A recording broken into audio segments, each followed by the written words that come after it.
Welcome to Politics Done Right. My name is Egberto Willis, your host. Thank you so kindly for being here, part of the Politics Done Right series on KPFT 90.1 FM. How is everybody doing today? We are going to have a great show for you. Today in the house with me is the one and only, my good friend, our great supporter here at KPFT and at Politics Done Right, Bruce Pollard. How are you doing today, Bruce? I'm doing great. Hello, Houston and greater vicinity. I'm glad to be here with Egberto and talking to you on the end of one year and beginning of another year that's going to be great for all of us. You know, I'm actually glad that you said that, because even though today's like the last show of 2022, I was going to forget to say it. You know, I tell you, two minds are always better than one. Thank you so kindly for coming in today with me, Bruce.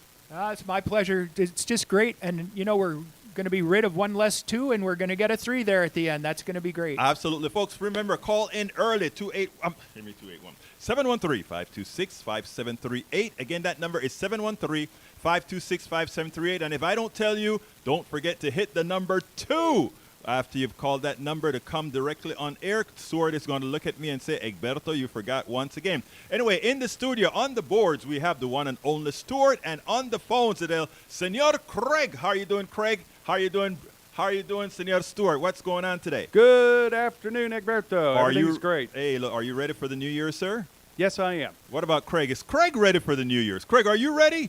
Yes, hey, Craig, I want to hear your voice. Everybody here speaks, man. Everybody here speaks. Am I on the air? You are on the air, brother. Awesome. Hello. Hey, what you doing for the new year, man? I have a bunch of dogs, so I normally stay home with them because the fireworks do not make them very happy. They're going to go crazy, man. They're going to go crazy. But anyway, thank you guys for all being in there in the studio. Us all out. Today's subject, number 1, we are going to start with Bruce, who's going to talk to us about those Christmas trees. Don't let them burn your house down. Take them for recycling. Don't let them fill the dumps up. Take them to recycling. Bruce is going to talk a whole lot about that. And of course, we are going to get a little bit deeper into subjects. Specifically, we're going to talk about Alzheimer's drug fraud, Chile's new constitution defeat, and Ukraine's corporate sellout. The media, you guys are going to say, how the hell are you going to put all of those things together and form one cohesive unit? Well, if you guys allowed me to, that's exactly what we're going to do. But just to get started, man, let me just ask Bruce to tell us a little bit about solid waste management and Christmas trees, my brother. So my Activision space is really in the environment, and there are big things going on with the environment, but we can all do some little stuff too, and that starts with solid waste management. Lots of times people have things that go out the door and they go the wrong place and they end up in the wrong spot. The biggest thing these days is people who have natural Christmas trees, they don't need to go to landfill. They need to go to a solid waste recycling site. And if you're in Houston and some of the areas around Houston, they all have places where you can take your tree. Houston, there's 25 different places you can take them, and they'll recycle them. They'll make them into mulch, and then the mulch goes back into your garden. So it's a great thing, and it doesn't just get stacked up in our solid waste spaces, which are getting overfilled. So you can check on the web by just searching Houston tree recycle. I checked that on Google, and it works just fine. It'll point you to the solid waste management department for Houston, and it'll show you the 25 different places you can take your tree. So that's beginning, and all during the rest of the year, we'll be able to find places to take our organic waste that doesn't need to go to the landfill, but needs to go someplace so it can get recycled.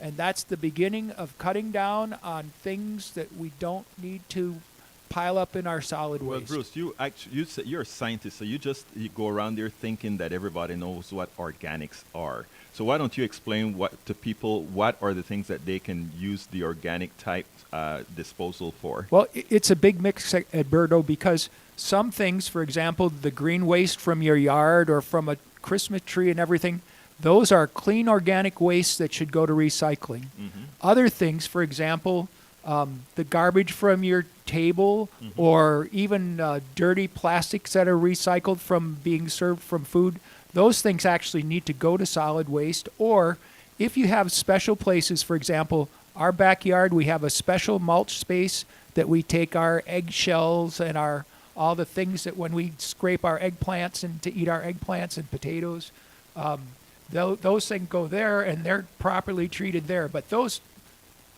we don't really want those to get out beyond our space until they're properly treated. Got you. Anything else that you want to add with respect to going to, a landfill? What about things like paints and all that kind of stuff? Well, so there's a separate battery, paint, and oil recycling system that the city has, and those things need to go to separate spots. Even there's a difference between latex and oil, and so you need to pay attention to those things. Kingwood has a special Keep Kingwood Green group that advertises their websites, but to find the right place to get rid of those things, for example, you might have an old pesticide that doesn't belong around your house anymore because one of your pets might get to it. Those things need to go off to the city, and the city has places ready to send those things. And is that places that people can go to, let's say, and Kenneth, I'm coming to you in a second. Are these places that people can go to every day, or are there specific days that they usually? So there are specific days that they're open. Again, if you just type Google Houston solid waste, you'll get the listing of the places that you can take the things and what you can take when, and how it needs to be packaged for them to be able to handle it. Great. Thank you very much, Bruce. That is great information. Kenneth, come on to the air with us. My brother Kenneth, talk to me. Hey, Alberto. I just wanted to make a comment about something that you all was speaking of earlier this week. The person was calling in and saying, should you wear a mask or not wear a mask? And I was going to say he should always use the baseline of when COVID first hit, the military was told they were assigned to wearing masks, and because we had no vaccine. And if they did not, and remember now, they are going home to their families and coming back to the base. Right. And they also they congregate more than anybody else. Right. But there were no dying on the military base. So people should understand, use that as a reference. Wow, you know something? I had not used that, but I had used 2 counties in Kansas. You probably heard that show where there was 1 county that didn't use masks and 1 that used it, and that is exactly what they saw. Much different levels in people, infection rates, deaths, and everything else. But what you're saying there, I think, is something that I have a brother that's always that was in the military, and that he thinks exactly like you say. Look at a lot of the things the military does, and you'll find out what the answers are. Go ahead, Kenneth. Yeah. Well, that was it. I had some other stuff, but it's going to take too long, and I'm actually working. So. All right. Well, look, this is your show. Call anytime that you want. Thank you so kindly for listening in, my friend. All right. Bye-bye. Take care now. All right. We have on the stream, we have Ashley, my daughter's on the stream. Peggy Lopez is on the stream, and so is Jeanette French on the stream, as well as Paul Fleming saying, checking in from Atlanta. And we have Jeanette. I don't know what city Jeanette is in, but she says, yep, the Alzheimer drug issue was so unfair, and I feel that this should never be allowed to happen again. With the huge profits that drug companies make, they had to take money away from seniors for a failed drug, and none of that money will ever get back to the Medicaid bunnies who were forced to cover the drug. That is so true. And when I read that today, I think this is going to all make sense. I'm not starting with the Alzheimer's drug, however, but I want you all to, actually, it seems like I am. Well, here is the article. I wrote it this morning, and I already forgot the order in which I did things. But anyhow, folks, remember this is a call-in show, 713-526-5738, 713-526-5738. But before I get into the show, Bruce, did you hear about that drug, the Biogen drug for Alzheimer's that costs $56,000 a year? Had you heard about it? I hadn't heard that one specifically, but I know how these things work, and it's great to talk to them so people understand what's happening. Great. Well, let's get busy.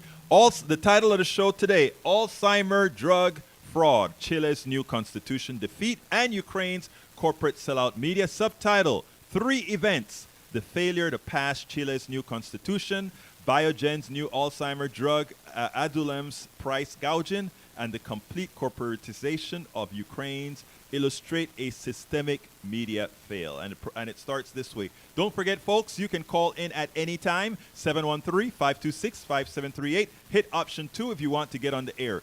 Before I start the essay, though, I want to say to all of you that are listening here, we are not in fund drive right now, but I like to start my program saying this. We provide you researched information. We provide you good news to make you a better American or a more informed American. And what we ask is, don't wait for a fund drive. Just go to kpft.org. Again, that is kpft.org, and hit that donate button and say, you know what? We want to make sure and keep a news program, a station that provides us with real news, owed to no corporations, owed to no government, owed to nobody, one that we support. We know that our loyalties will be to who? The community. So go to kpft.org and hit that donate button and keep us afloat strong. What you say to add to that, Bruce? I think it's really important to keep the local radio station going. The information that flows out of here is universally good for people to listen to and be able to make their own decisions on. And it's not colored one way or another necessarily, especially when there are call-ins, because we listen to all the call-in people and let them speak their piece, and then let you sort out what's really happening for you. Excellent. Thank you, Bruce. And here it's the beginning of the essay. Biogen's Aduhelm story, the failure to pass a very progressive Chilean constitution, and Ukraine selling out to privatization of rebuilding have a central core. These events happen because citizens are misinformed about the reality of these events and how they will ultimately hurt citizens. They are misinformed not because the media is all bad. After all, much of the information we provide has its genesis in some parts of the mainstream media. Let me digress a second. I get a lot of information, good information from the New York Times. I get a lot of good information from the Washington Post. I get good information from the Common Dreams. I get good information from the Daily Kos. Daily Kos is more user-driven type popular information. Common Dreams is a more independent style, progressive type data institution. And of course, New York Times and the Washington Post, they are, and let's say even the UK Telegram or these other, the Guardian, they're all mainstream media. They all have great reporters that are constrained by many of the things they are allowed to say. So many a times we are left having to read between the lines and aggregate all that information together. So I am not really completely dinging mainstream media because they have their restrictions that we don't. We owe our allegiance to absolutely no one. After all, much of the information we provide has its genesis in some form in the mainstream media. It is about which stories are highlighted and given traction. It is also about acquiescing to corporate narratives and pushback. In other words, when these bad drugs come online, these businesses are still responsible for playing their ads. Okay, so how can you be making thousands and millions from playing a drug company's ads at the same time that your news department is going to dog it as something that doesn't work or maybe may even do something bad? It's sort of, how do you go from there? And that's why we have independent media. Look, Russian missiles are decimating Ukraine. The United States has invested billions in buying Ukraine arms and providing logistic and humanitarian assistance. They are getting aid that many cities in the United States fail to receive. Flint, Michigan, and Jackson, Mississippi come to mind. A fraction of Ukraine's aid could improve the lives of millions.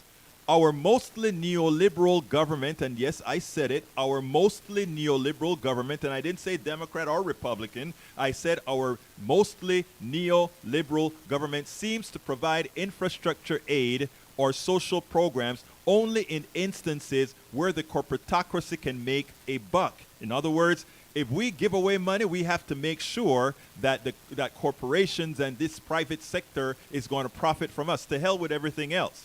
From Obamacare to the infrastructure bill to Ukraine assistance to the corporate investing sector cleaned up. the corporate investing sector cleaned up. One more example of wealth transfer from us to the few. You know, Egberto, Yes, sir. it's not just like where they can make a buck. It's starting to look like where they can make the easy money.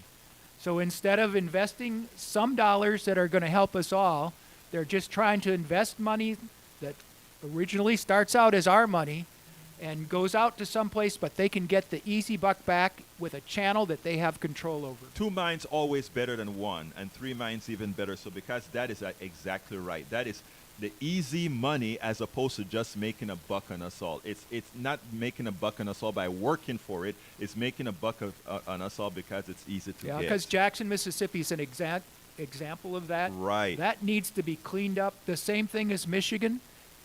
Making the choice, somebody was making money off of that even though they were poisoning people. Right. And now they need to fix it up. And it's harder to make money off of it, so they're not going to help as much. Absolutely not. Okay, the common dream story. BlackRock accused of trying to cash in on the disaster with Ukraine reconstruction deal says it all. Its byline is prescient. This is going to make the neoliberalism and privatization the U.S. inflicted on post-Soviet Russia look like child's play, one critic predicted. Folks, don't forget, as I read that article, 713-526-5738. Call in and hit the number 2, and we'll get you on air. Continuing, we have investment behemoth BlackRock was accused Thursday of what author Naomi Klein termed disaster capitalism. After war ravaged Ukraine's president announced he would work with the firm to coordinate foreign investments in country's reconstruction. The war is not over, Bruce. It's not over yet. They're already thinking, how are we going to make a buck rebuilding all those things that Russia blew up? Yeah, well, that's the thing is that if the funding stream stops because of the war stopping, they're not going to be happy. They need to capture those resources that are needed, and they need to find a way to get the best value, maybe not the best value, but the best income for their money. Yep.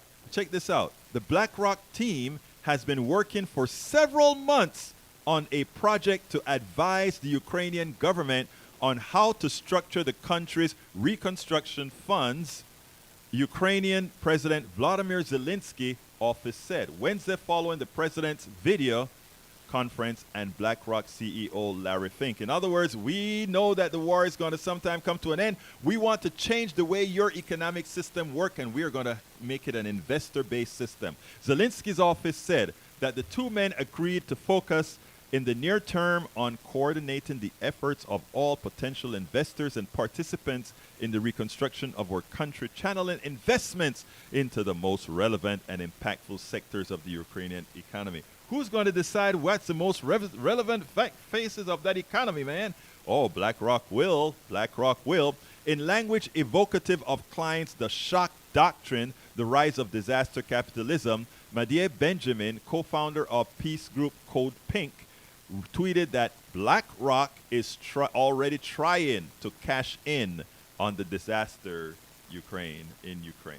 That's what they're trying to do. Folks, don't forget, give us a call if you're interested in this subject and others. 713-526-5738. Again, that number is 713-526-5738. Hit the number 2 and you'll be on air right away. This privatization is another country in ruins selling out to corporate privatization. The Ukrainian elite and the wealthy corporations will make a killing as citizens adapt their given role. Antiseptic slaves to the corporatocracy to enrich their investors. And ironically, Bruce, as we were driving here into KPFT, without me even bringing up antiseptic slaves, you talked about the devolving into a new kind of slavery yourself. It's just a matter of the way people are redirecting how they can make the top end money, and that's really coming from resources. And resources used to be oil out of the ground. Now it's people. And what is that called? Slavery. Yep. It's a new kind because no whips or anything anymore. They don't need it anymore. Anyway, Chile is probative, though. Chile is probative. Lee Grant on the internet says, I'll bet the Ukrainian are more interested in the rebuilding of the country than who does it.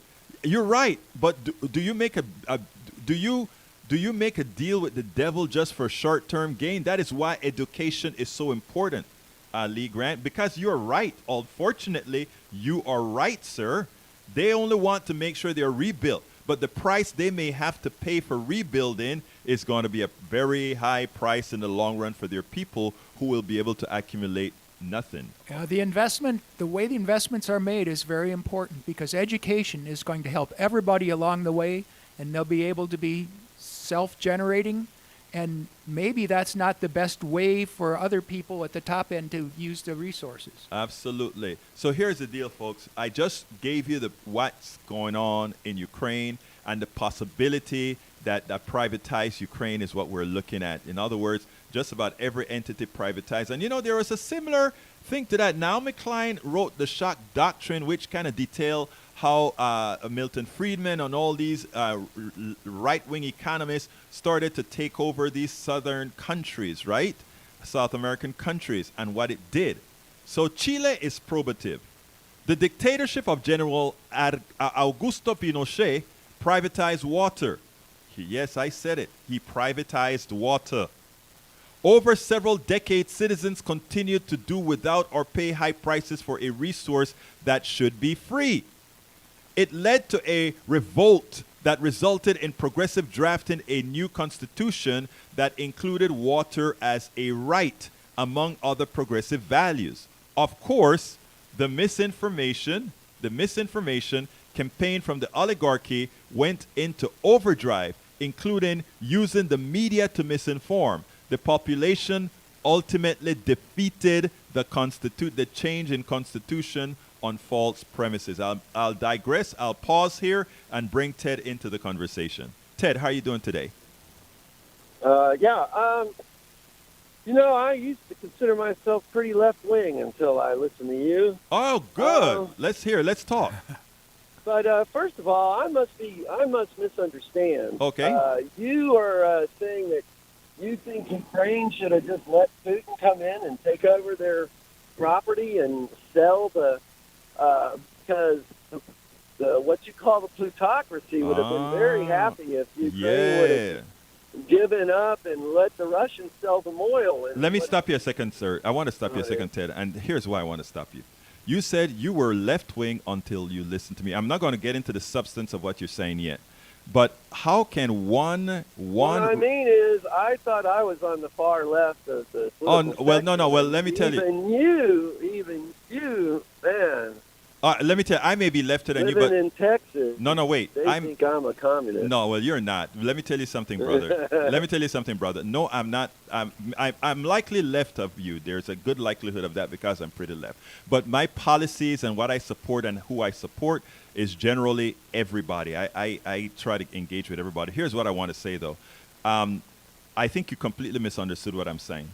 I never once said or implied that I wanted Putin and Russia to take over Ukraine. In fact, when this is all over, I want Crimea back in the hands of Ukraine as well. Okay? So that's unlikely, but possible. It's possible. Unlikely if they take over the city on the east that they're working with right now. It's a distinct possibility because they can cut off Russia. But here's what I'm saying. And I'm glad that you brought that up because if I am giving out vibes as if I would have preferred to just leave Ukraine alone to allow Russia to come in, that is a wrong assessment, and it would have been my fault to allow that for folks to believe that. That's not the case at all. I want Ukraine to survive as a country. I want the West to help Ukraine. I want all of that to occur. But at the same time that I want that to occur, just like we had absolutely no problem finding the monies making the monies to give to Ukraine, we had no problem getting the monies to help into wars that we want to go into. I want us to have no problem in getting the money to Jackson, Mississippi, and Flint, Michigan to take the lead out of those waters. Because if you think the lives of Ukrainians are important. I agree with you there. Of course you agree with me, sir, because it's humane. One of the things that what you call the plutocracy, yes, sir, seems to forget is that they're always going to make money. Yes. And, like Henry Ford, when he raised the wages so that he could sell more cars. So, they could sell more cars. We don't buy cars from poor people. We don't buy gas from poor people. And if they if they paid more taxes, the money would come back to them because... But can I interrupt you right there, sir, and tell you? More people would be happier and they would be safer. Well, you go under the premise that having a lot of money, having a lot of capital, assume that you are smart or smarter than the rest. I'm sitting down here next to Bruce. I'm currently in front of Stuart, sitting down with Craig, answering phones here. None of us in this room have millions of dollars. And I would tell you that each one of us in here could do a better job than what you see Musk doing. People are going to scream, but Musk is a smart guy. No, Musk is not a smart guy. Musk had the wherewithal. Yeah. Okay? Hey, did you see that thing? I think it was in Los Angeles Times. Yes. About the great failures, yes. about Putin and Musk. Yes. Yes. Musk destroyed his brand. Yeah. Brother, let me tell you something, brother. Let me tell you this, and this is important for us to understand, okay? Our system is predicated on us making the masses believe that those on top have so much more or that much smarter. What happens is those who make it to the top are generally, and I'm just generalizing here, it's not always the case, but they're generally psychopaths. Let me explain, because that takes a lot of explaining. Because people will say, oh, how can you call just a successful person psychopath? I don't all know of us. Let me explain. Let me explain. Bill, maybe a little megalomaniac. let me explain my terminology here, because I think if I'm going to make a slanderous statement like that, not a slanderous, but a statement I should explain. Look, if you have $1 billion, right? If you have $1 billion, how much more do you need, or how much more can you spend? Yeah, really. Okay, so you can't. It just gets to right. You can't. But I dare you. Money for money's sake. Right, and let's go to right-wing billionaires from the Koch brothers, from the Koch. Are you still there with me? Yeah. Okay. Koch brothers, from the Koch brothers all the way to the far right. Let's go to the middle left. We go to Bill Gates, and let's go to a little bit more left to Oprah Winfrey. They all have billions. If you ask them if you want to have a tax on wealth, they will tell you no, they've earned that money. They will tell you that, okay?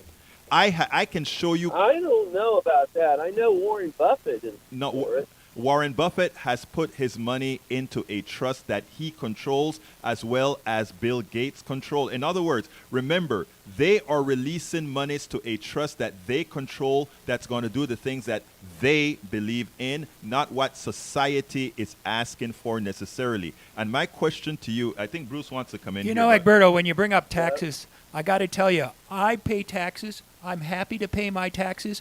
I just think that everybody should pay their fair share. I agree. And these guys don't believe that, however. Yeah. And what I'm saying, I'm and look, a big believer in high taxation. Yes, there's a reason for the 90%, sir. The 90% was there because after a certain amount of money, how much of that value did you really create, as opposed to others creating that value that you skimmed on? I mean, it sounds to many people it sounds revolutionary. I do think, first of all, that you're undervaluing the inherent creativity of the free market. Really? Tell me about it. Tell me about that. No, we got to be convince ourselves that it's a free market now. Right. If it's a free market, then the small people who are because entrepreneurs would be better you're off. Saying, okay, again, it was an implication that you or Roberto or one of his guests was saying that they imposed free market on the post-Soviet Union. Right. Now, granted, that there was a lot of corruption there in the old. That was Naomi Klein who pointed that out, and it wasn't a free market we imposed on Russia. It was the capitalist market. You see, I like to. You see, we like to fuse things. Yeah, there was a lot. Of corruption there. Yeah. But still. Go ahead, I'm sorry. They are more efficient now than they were under the Soviets. Of course.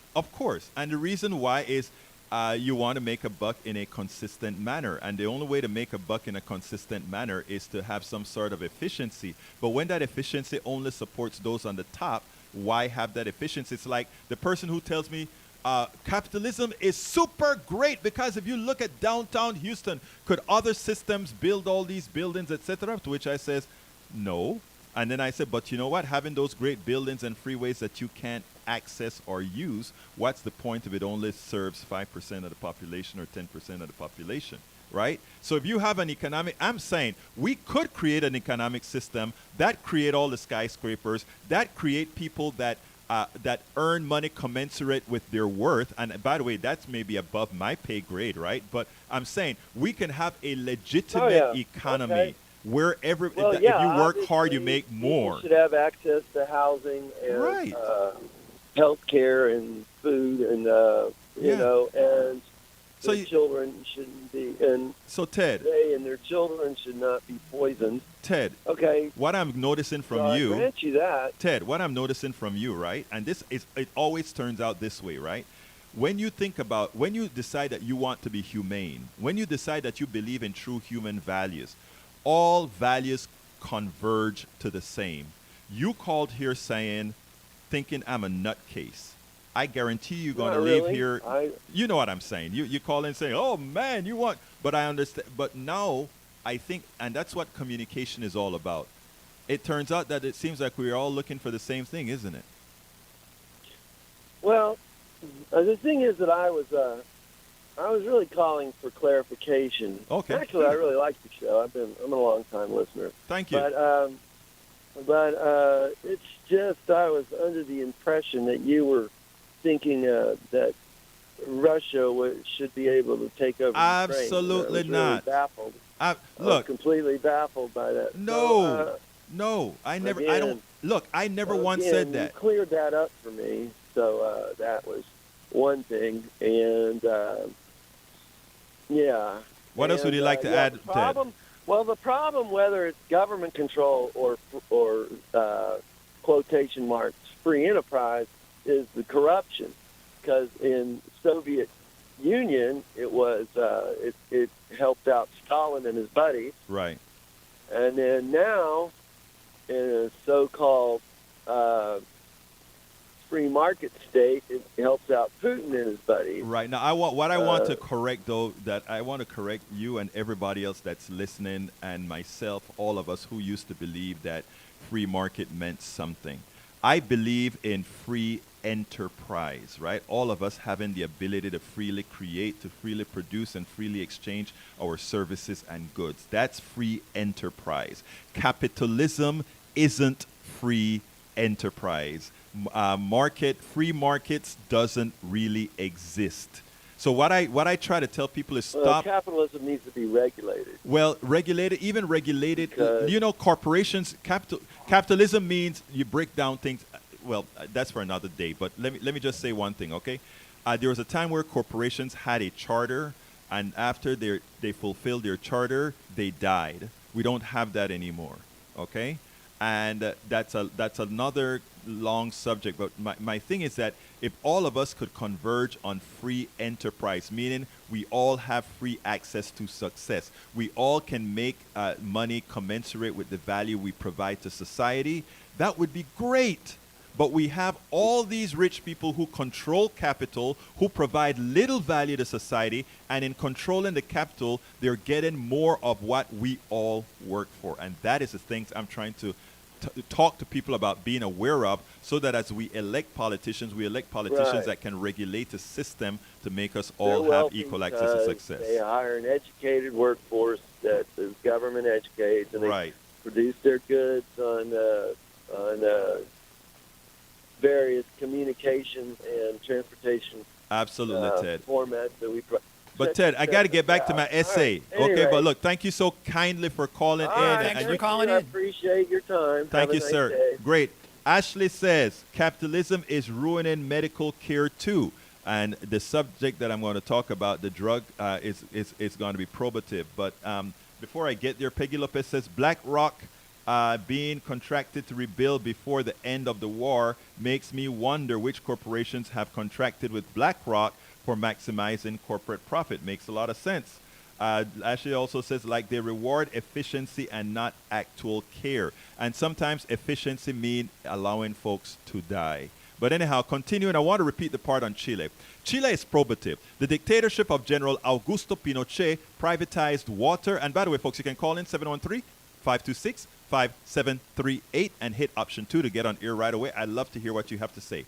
The dictatorship of General Augusto Pinochet privatized water. Over several decades, citizens continued to do without or pay high prices for resources that should be free. It led to a revolt that resulted in progressive drafting a new constitution that included water as a right, among other progressive values, and that, I should say, read human values. Of course, the misinformation campaign from the oligarchy went into overdrive, including using the media to misinform. The population ultimately defeated the constitution on false premises. And how was the defeat of Chile's progressive institution reported? The Carnegie Endowment for International Peace wrote an article titled, "Chile's rejection of the new constitution is a sign of democratic maturity." In other words, voting against the interests of most is maturity. Think about that. Think about that. Because you voted against your own interests, this great think tank in America says Chile is maturing. They have matured. They have screwed themselves, so they've matured. Now we talk about that thing that Peggy Lopez brought up, which is called Biogen and Alzheimer's.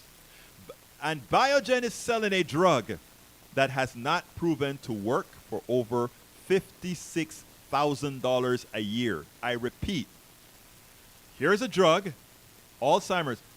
Let me ask you something, Bruce.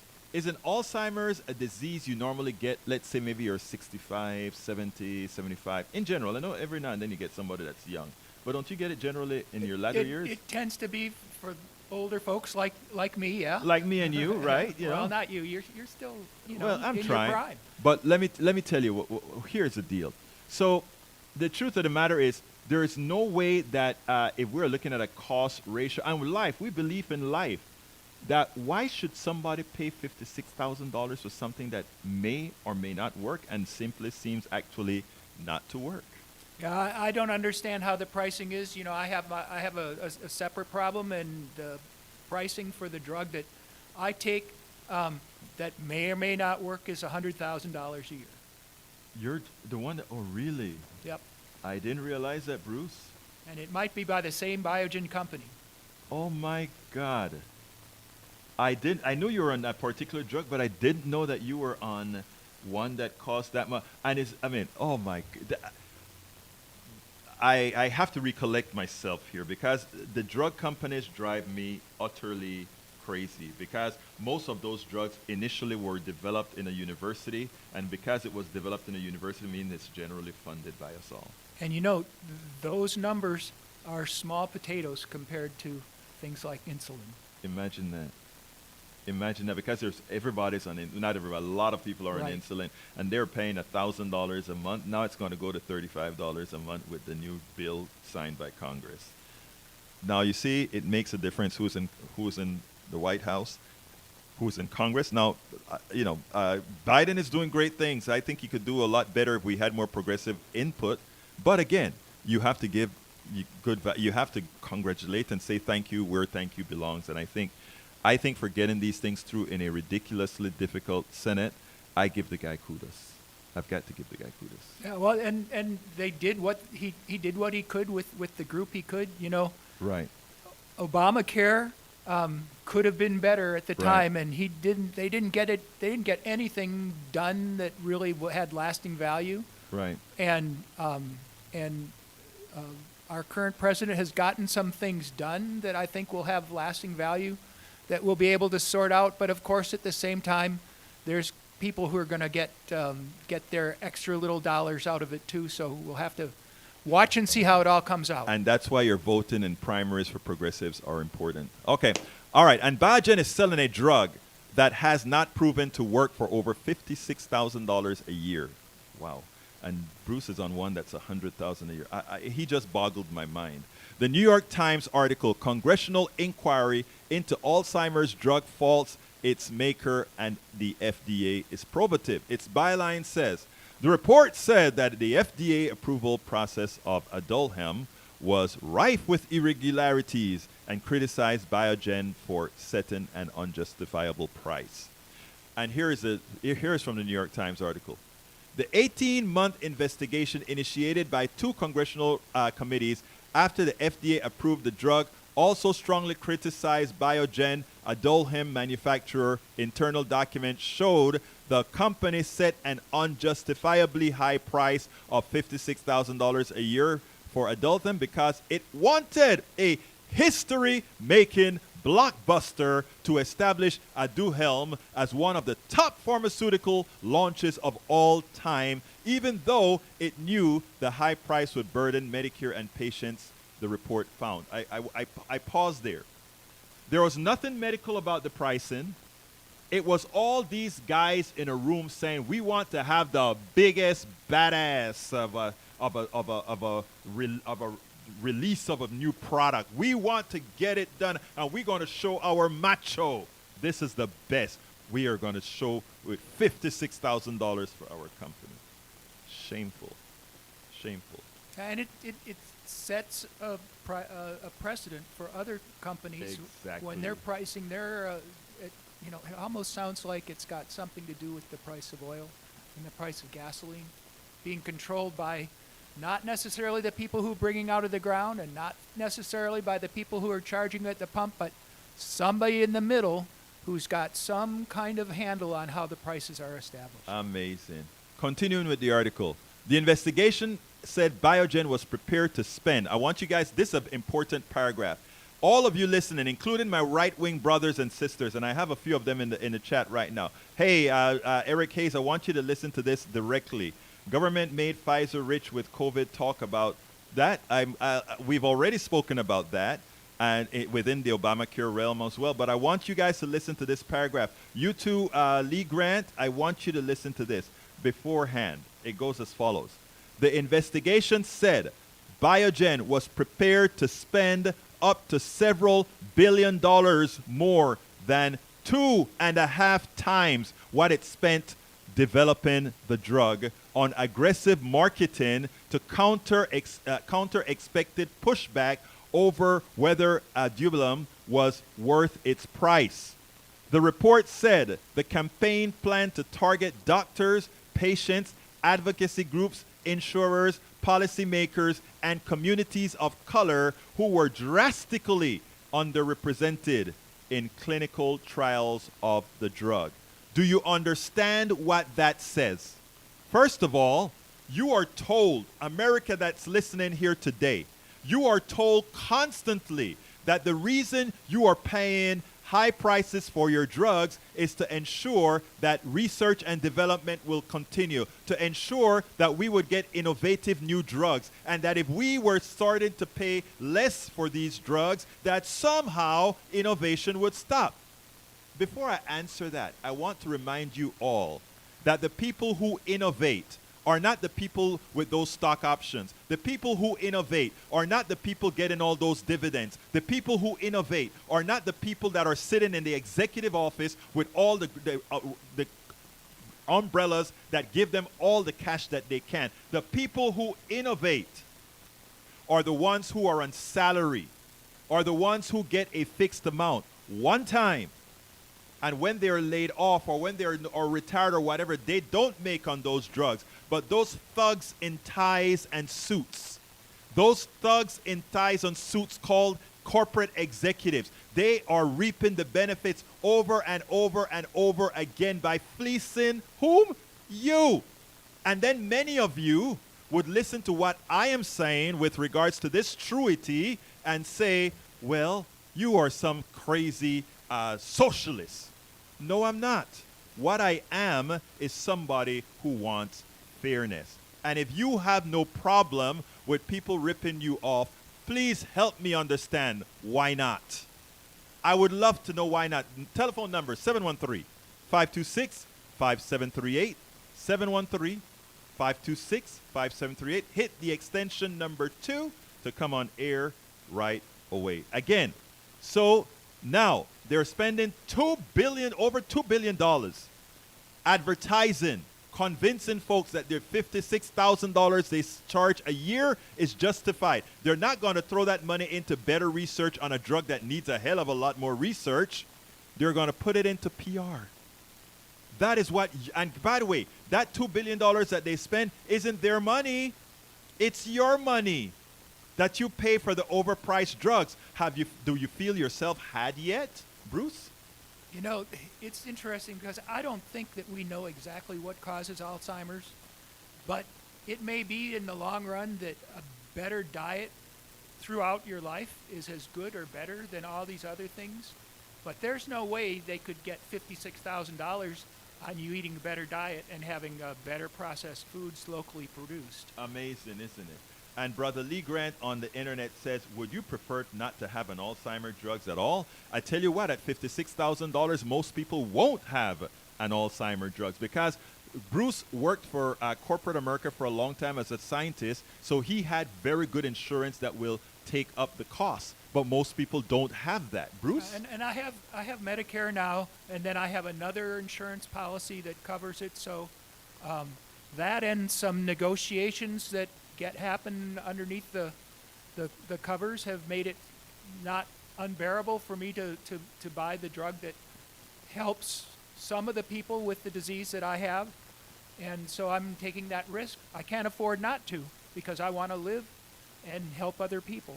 And everybody with Alzheimer's, they're looking for a solution. And when you get a disease like that, you look for a solution, and the cost of it is secondary to your desire to get better. And that is what they use on us, Bruce.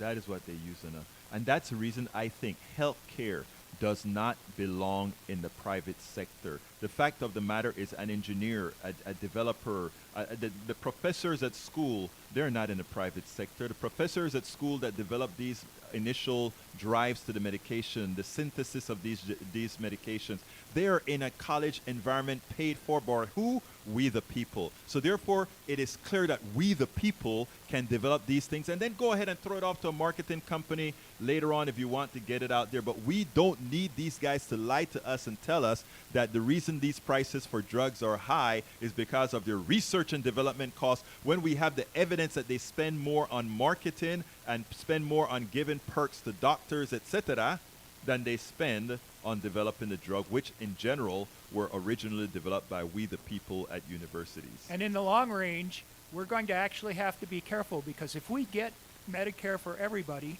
it needs to be Medicare for everybody and not Medicare plus something else for everybody, which is what's happening with Medicare now, is they create these Medicare Advantage programs, which they're still getting their 16% off the top of. Right. And we've got to stop that and get the money to go into the value, going to the people, so we can all get better and have a better life. Absolutely so. So the FDA is now evaluating 2 other Alzheimer drugs for possible approval early next year, including one that Biogen helped develop. The congressional report said the agency must take swift action to ensure that it processes for reviewing future Alzheimer's disease treatments do not lead to the same doubt about the integrity of FDA's review. Look, there is a constant pilfering of citizens in our economic system. Unfortunately, we are complicit in our own fleecing because of the level of information we have allowed ourselves to consume. So, folks, let's go ahead and bring Peggy online. Peggy, you're on. How are you doing, my friend? I'm good. Let me get you off speaker. Oh, I don't know how to do it. I can hear you clear. Yeah, we're good. Have You're I still clean. got you? Yes, you are. Okay. A part of Alzheimer's that disturbs me is that the cause of Alzheimer's is predominantly corporate development of goods, that they don't have any conscience about what they put into the goods that they produce for us. If you use Occam's razor, you're absolutely right. It's got to be something in our diet food train or something that's changed our environment from what it was to what it is now. And some of it we know about. Aluminum pots and pans that everybody's been using since I was a kid. They started after the Second World War. They started making aluminum pots and pans, and those things have been shown to cause Alzheimer's. But they're still out on the market, and we sell things.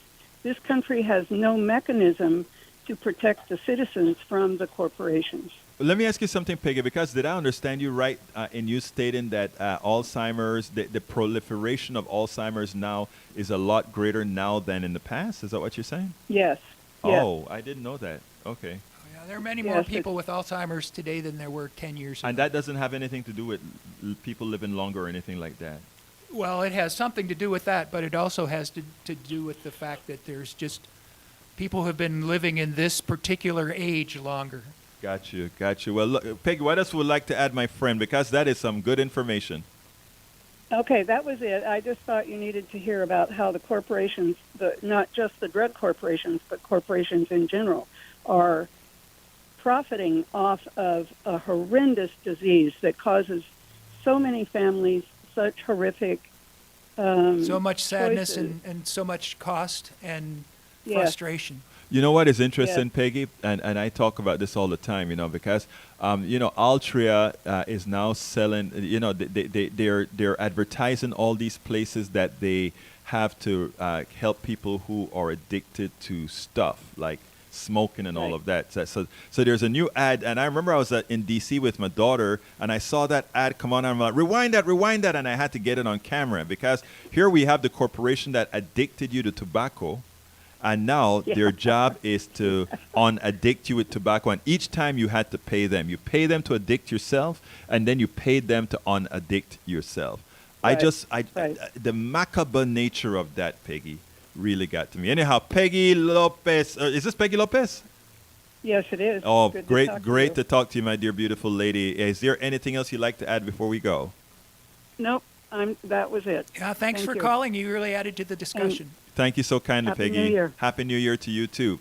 All right, look, folks. I finished the essay with the last paragraph. There is a constant pilfering of citizens in our economic system. Unfortunately, we were complicit in our fleecing because of the level of information we have allowed ourselves to consume. And the reason I wanted to end it there is the following. I want us. Ted called in earlier, and Ted challenged me. And what we got was he forced me to expand on what I was talking about to make it clearer. And that is what I want all of us to do with everybody, right? Don't hold on to an opinion because you've had an opinion. Don't just hold on because you want to be right.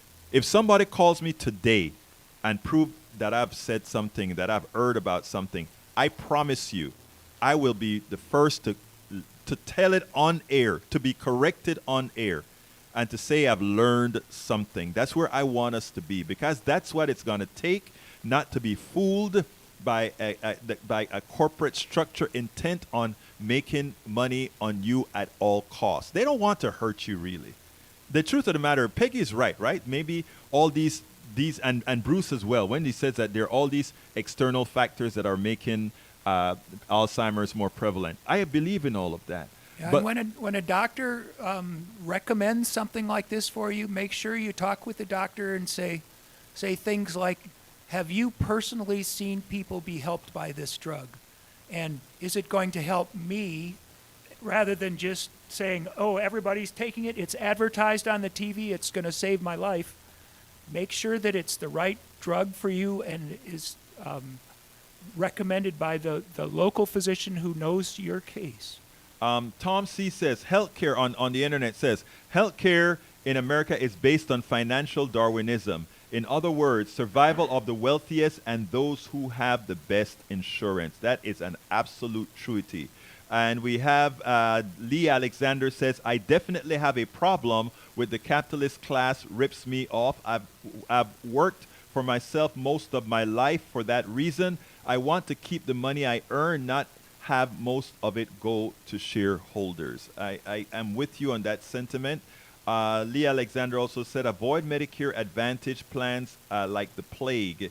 They are not only draining Medicare, but they also decide it's time for you to die if you're going to cost them too much. And they don't quite tell you that. Like I always says, corporations, etc.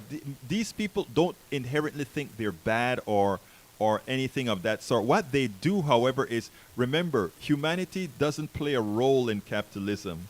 It does not. The name itself tells you capital is what matters. Capital is what matters, right? And therefore, maximization of capital appreciation is what it's all about. And we can have a true, honest,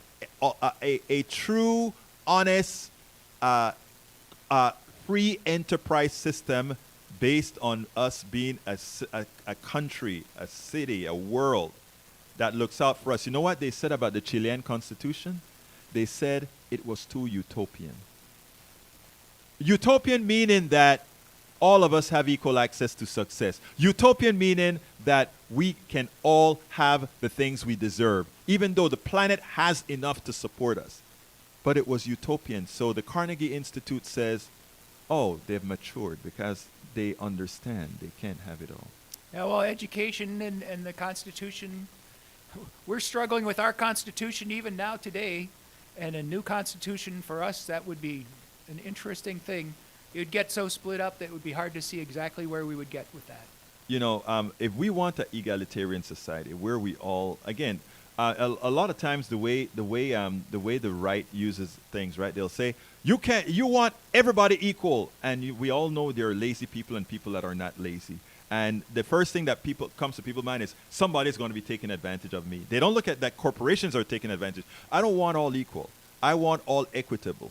In other words, I want everybody to have equal access to success. And if you want to be lazy, and you'll have a basal way of living. But if you want to work hard and accumulate and go forward, then you can. Right there, I'm not stopping. But nobody is able to accumulate $1 billion in our society. Anybody accumulating $1 billion, is on your backs. It's on the back of what we call antiseptic slavery. Give me a quick 15-second closer, Bruce.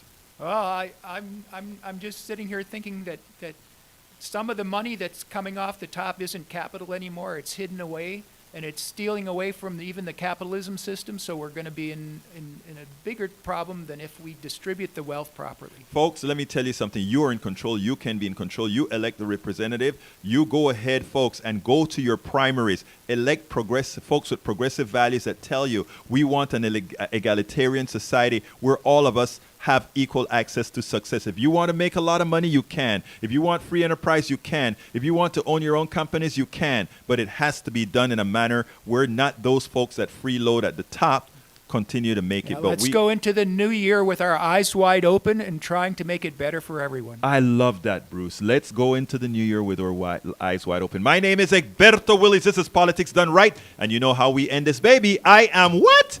Out. Out. I like that.